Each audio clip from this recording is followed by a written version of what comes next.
The importance of strong passwords. So, why do you need to have a strong password and not repeat your password in all your accounts? Well, for one thing, there is something called brute force attack, where threat actors will use personal information that you probably have shared on social media. Let's say your pet's name, the name of the school that you went to,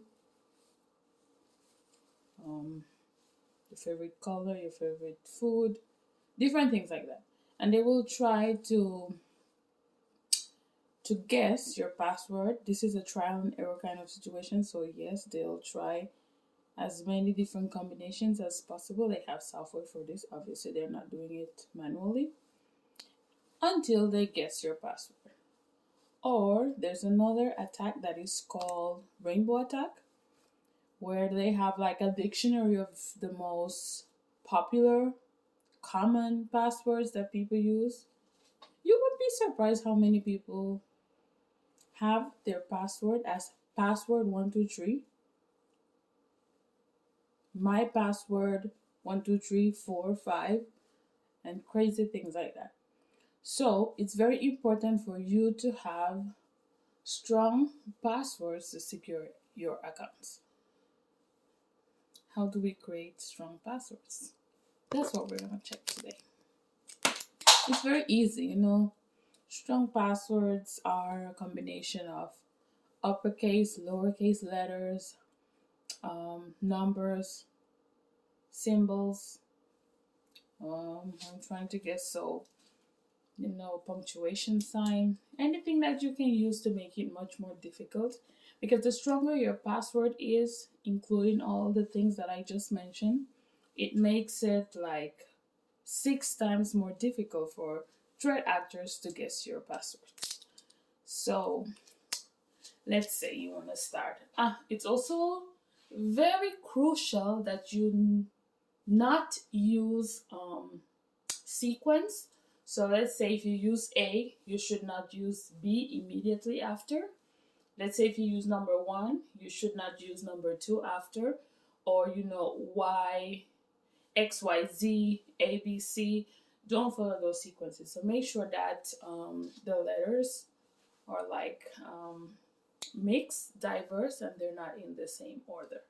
So let's try to create a strong password together. Normally the password should be between 8 and 16 digits. So let's create one. So let's say we're gonna start with not a common letter to say, because I don't think many people start their password with this, but maybe I'm wrong. So let's start up. So let's say we have F, an uppercase F. I don't know if it's too bright, you can see, because I have fine markers today. F. We could use, let's say, lowercase j. Immediately after, we could use, let's say, the dollar sign. Then after that, we could use, let's say, a number. So put 9. We could use, let's say, the exclamation sign.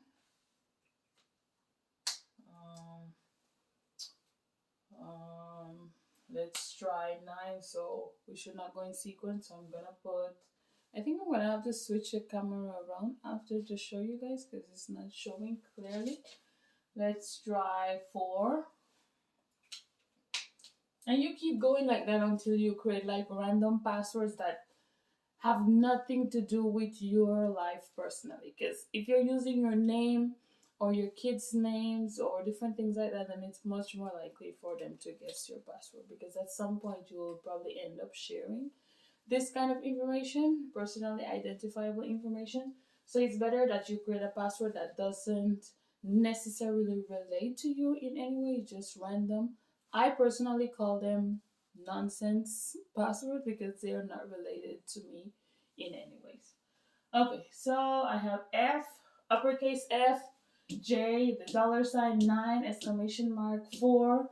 I could add, let's say, a a lowercase s.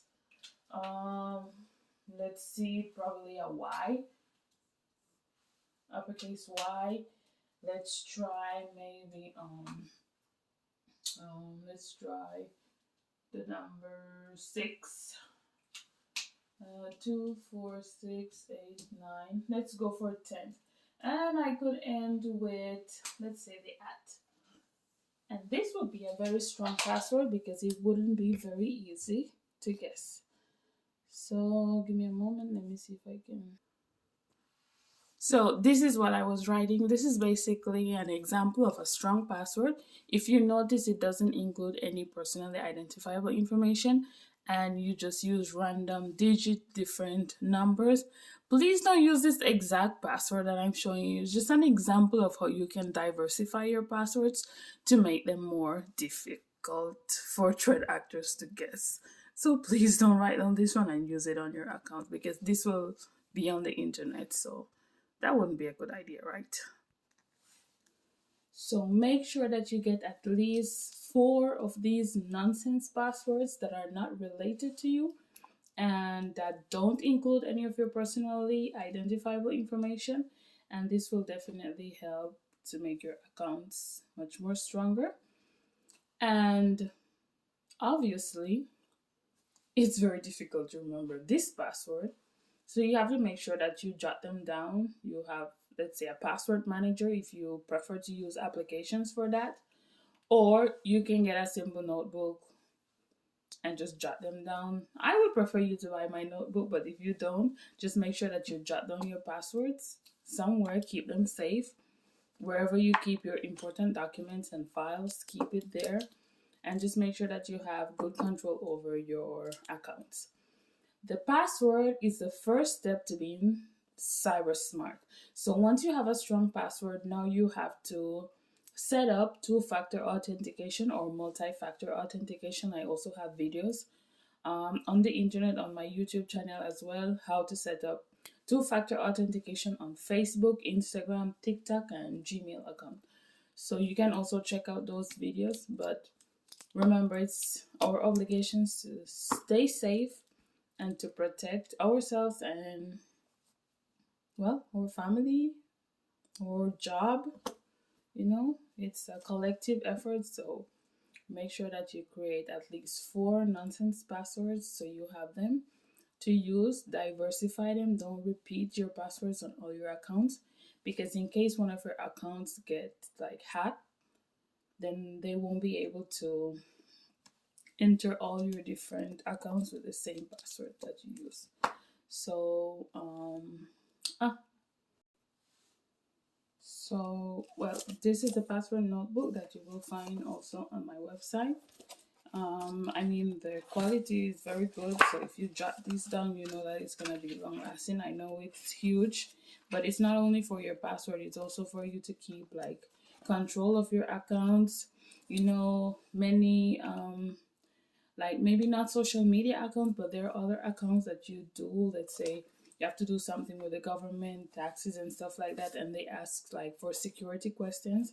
That's also important so that you can remember the answers that you put to your security questions. So it's like a lot of pages, I mean, just for password, but you can definitely it's just to help you to organize your life so you can keep everything in one place. Like if you need information, you can look for it. So you keep a track of your passwords, your accounts, your security questions, and so much more. Or any cyber tips that, let's say, your bank sends to you, you can jot them down also so that you can remember at some point. Or different steps of how to keep yourself secure, your devices secure as well, and what you can do in case you experience any type of cyber breach. So you can get this password also on my notebook. And yep, thank you for watching.